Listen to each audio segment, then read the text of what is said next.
Bapak Ibu saudara-saudari, para suster dan juga partner, kita semua teman-teman muda, selamat malam. Hari ini kita terberkati karena hujan turut sampai hari ini. Seperti ini belum berhenti. Ini tanda bahwa kita diberkati. Amin Bapak Ibu. Amin. Ya. Bapak di luar aman ya. Ya, kita diberkati Bapak Ibu. Ya.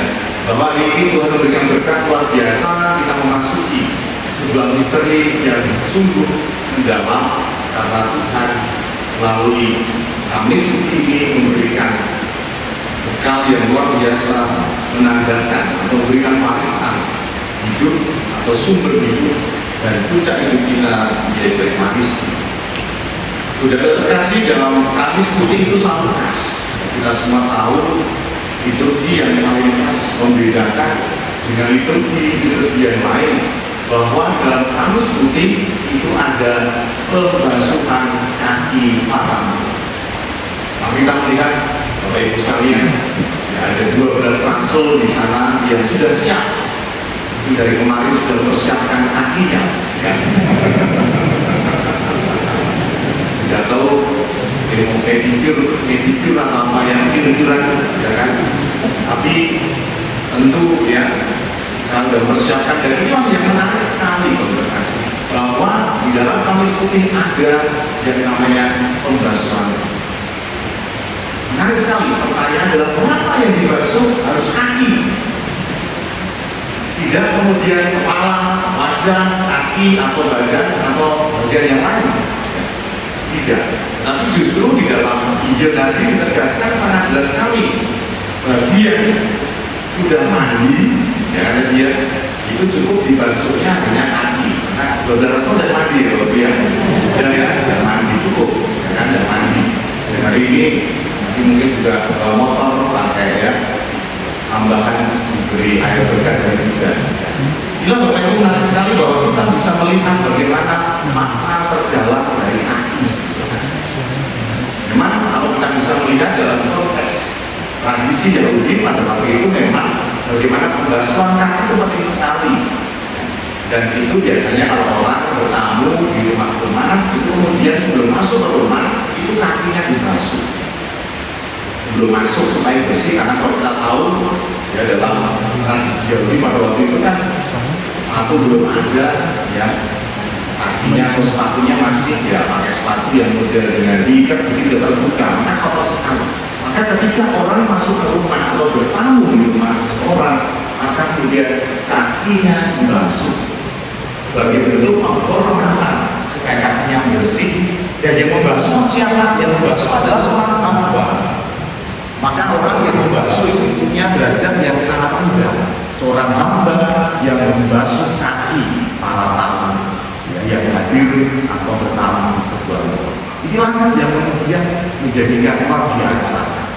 Bagaimana kita bisa melihat Injil hari ini menceritakan bagaimana Yesus membasuh kaki para murid.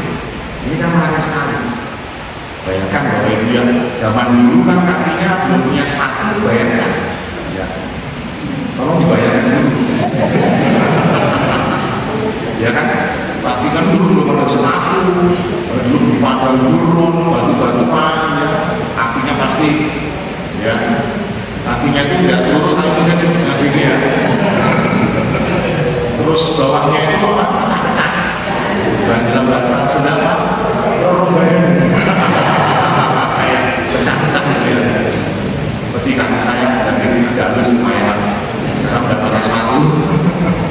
Jadi kakinya luar biasa kotor Bapak Ibu.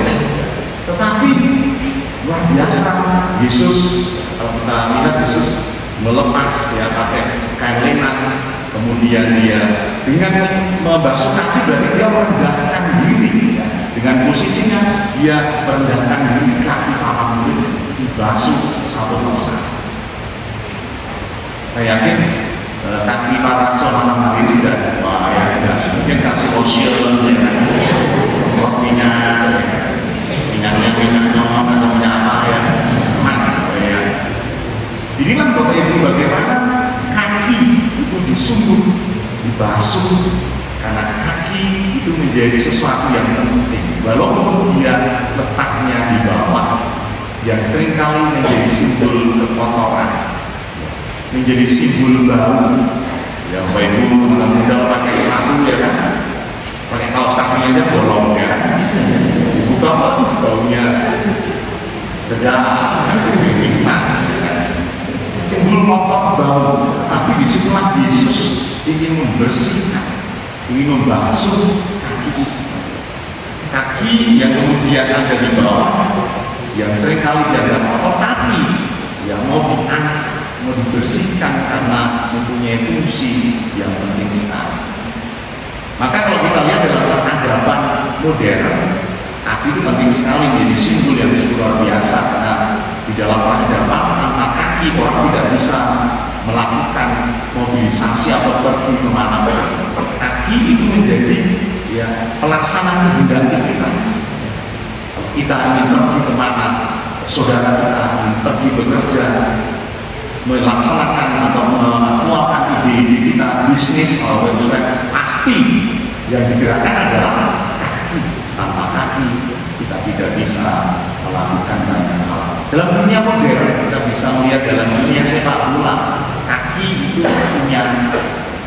punya fungsi yang penting.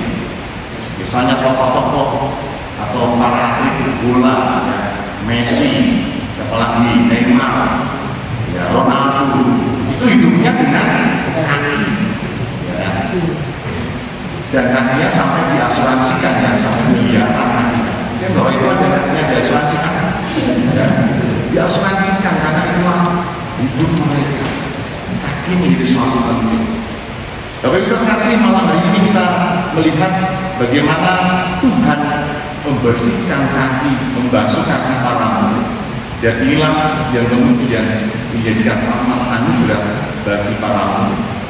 Dia terkasih, di balik tindakan ini tersimpan sesuatu yang mendalam, yaitu spiritualitas yang sangat dalam. Yang pertama adalah kaki adalah simbol perjalanan hidup. Dengan kaki kita melangkah, memilih arah hidup kita. Ketika Yesus membasuh kaki para murid, Dia memurnikan perjalanan mereka agar mereka berjalan di dalam jalan kasih. Yang kedua adalah kaki adalah simbol kerendahan. Kaki adalah bagian paling bawah, paling dekat dengan debu dan kotor. Tetapi Yesus turun ke situ. Ia tidak hanya hadir dalam kemuliaan, tapi juga dalam kerendahan hidup manusia. Yesus merendahkan dirinya di hadapan para murid. Yang ketiga adalah kaki adalah simbol penerimaan dan kasih. Kaki berarti menyambut seseorang dengan hormat. Ya, maka dalam tradisi Yahudi itu bagaimana tamu itu disambut dengan hormat. Maka ketika Yesus membasuh kaki para murid, bahkan Yudas, ia menunjukkan kasih yang tanpa syarat. Ini luar biasa. Yesus tahu dari 12 murid ada yang berkhianat, tetapi Yesus tetap membasuh semua, tidak melewati, ya dibasuh dan Yudas nggak usah dilewati. Begitu juga saya tidak akan melewati satu pun. Ya, tidak tahu Yudas yang mana, ya, tidak tahu. Ya. Tapi Yesus menunjukkan penerimaan kasih yang luar biasa, tidak membunuh, ya, tidak menilai negatif, tapi menerima para murid dalam rembukan kasih yang sungguh luar biasa. Saudara terkasih, jika kita melihat ketiga bacaan malam ini juga sama, bagaimana semuanya berbicara tentang perjalanan kasih, yaitu Tuhan sendiri dalam kitab Keluaran, bagaimana umat Israel bersiap berjalan keluar dan dari perbudakan, bahkan mereka makan dengan kaki yang sungguh siap untuk berjalan keluar, siap untuk melangkah menuju kebebasan. Dalam bacaan kedua Rasul Paulus, kita menerima Ekaristi, tubuh dan darah Kristus, bekal dalam perjalanan hidup kita. Dan kemudian dalam puncak Injil, Yesus membasuh kaki, membersihkan perjalanan ini agar kita berjalan dengan hati yang baru. Maka ini menarik sekali, spiritualitas kaki adalah spiritualitas perjalanan bersama dengan Tuhan, dibebaskan, dikuatkan, dan dimurnikan. Jadi ini menarik sekali bahwa di dalam hidup ini kita dibebaskan, dikuatkan, dan dimurnikan.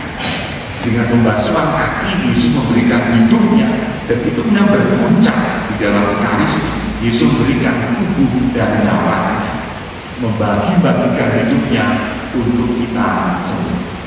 Maka malam hari kita bersyukur bahwa tanda rahmat anugerah puncak hidup kita dan sumber hidup kita adalah Ekaristi. Dan Ekaristi kembali mengajak kita untuk mau berbagi hidup kita, berbagi berkat, berbagi kasih, karena hidup adalah kasih. Maka kita harus sungguh yang meyakini hari ini sebagai tanda Ekaristi. Pada yang pertama, maka tabernakelnya kosong. Yang pertama, ya hari ini diberkati tubuh dan darah Kristus yang menjadi rahmat anugerah bagi kita, dan kemudian menjadikan kekuatan untuk kita. Ketika kita menerima tubuh dan darah, kita menjawab, artinya apa artinya? Setuju. Jadi tubuh Kristus dengan iman. Jangan tubuh Kristus atur nuhun. Ya. Nanti akan beliau bisa saja. Amin loh, terus iman loh.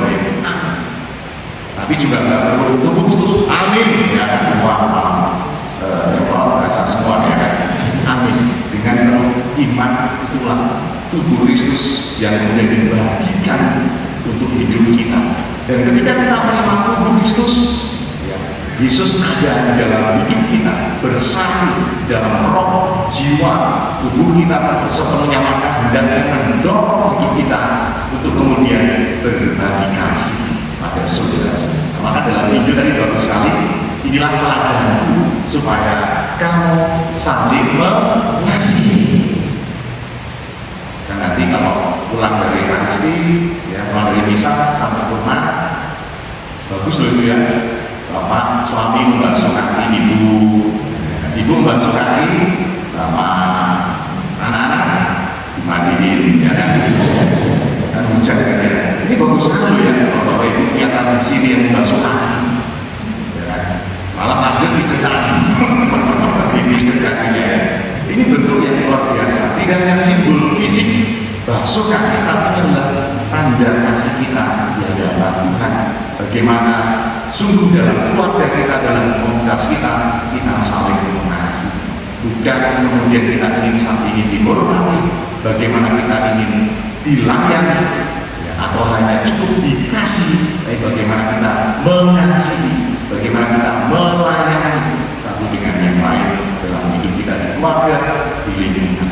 Maka mari saudara terkasih, Bapak Ibu, Suster, Frater, dan mari kita mohon Tuhan supaya hari ini kita dikuatkan kembali, disegarkan kembali akan makna spiritualitas pelayanan Ekaristi, menggugah kita untuk sungguh mau saling melayani dengan simbol membasuh kaki.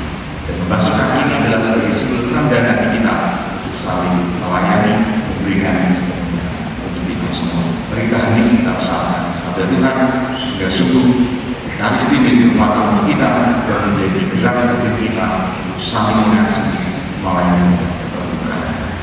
Tuhan berkati kita semua.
minum dari perjamuan yang Ia sediakan.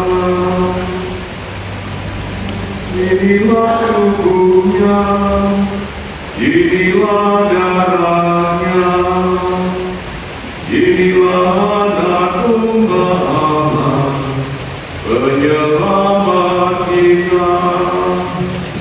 Tiada orang yang kasihnya lebih besar daripada Ia, yang menyerahkan diri bagi para sahabatnya. Marilah melalas kasih sayang Kristus dan hikmat menyambutnya dengan iman yang teguh.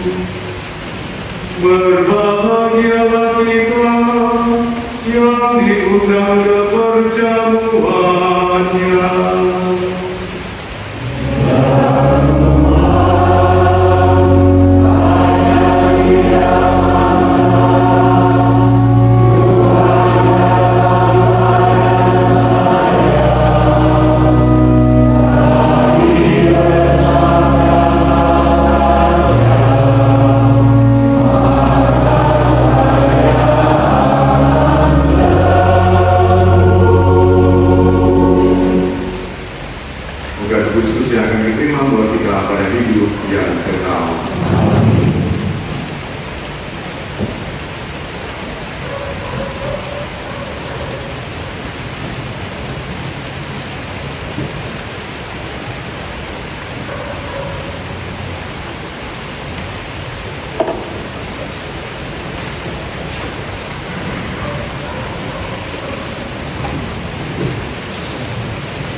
Amen.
Pada malam sebelum sengsara Yesus berkata kepada murid-muridnya, sesungguhnya kamu akan menangis dan meratap, tetapi dunia akan bergembira. Kamu akan berduka cita, tetapi duka citamu akan berubah menjadi sukacita. Seorang perempuan berduka cita pada saat ia melahirkan, tetapi sesudah ia melahirkan anaknya, ia tidak akan mati akan penderitaan, karena kegembiraan bahwa seorang manusia telah dilahirkan ke dunia. Demikian juga kamu sekarang diliputi duka cita, tetapi aku akan melihat kamu lagi, dan hatimu akan bergembira, dan tidak ada seorang pun yang dapat merampas kegembiraan itu daripada. Dan pada hari itu kamu tidak akan menanyakan apa-apa padamu. Aku berkata padamu, sesungguhnya segala sesuatu yang kau minta kepada Bapa akan diberikannya kepadamu di dalam nama-Mu. Sampai sekarang kamu belum meminta sesuatu pun dalam nama-Mu. Mintalah, maka kamu akan menerima supaya menuai sukacita.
Jiwa Kristus,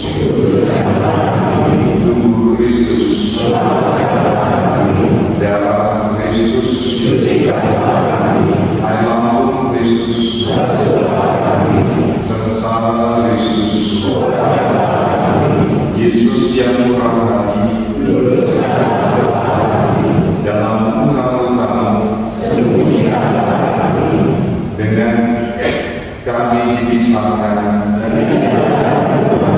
terhadap seluruh yang curang di waktu ajal, supaya bersama para kudus